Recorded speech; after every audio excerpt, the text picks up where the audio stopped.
Right. అంత దూరం ఉంది కదా వాయిస్ వినపడుతుంది మరి.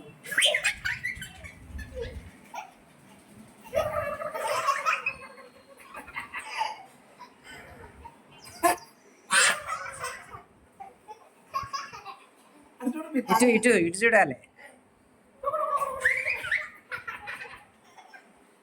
చాలు. Okay okay okay. నువ్వు కూర్చోరా, నువ్వు వెనక కూర్చోరా. రైట్. ఇట్లా చూడు, తోలాలి. చూడు ఇట్లా చూడు. నీ మొఖం కనబడాలి. నువ్వు కూర్చో, ఫోటో తీస్తుడు తాత. వీడియో వీడియో వాళ్ళు కూర్చునే తీసినావు. ఫోటో తీ. ఓకే. ఇట్లా నువ్వు తిప్పు, స్టేటింగ్ తిప్పు. తాత మీద బా, తాత మీద బా.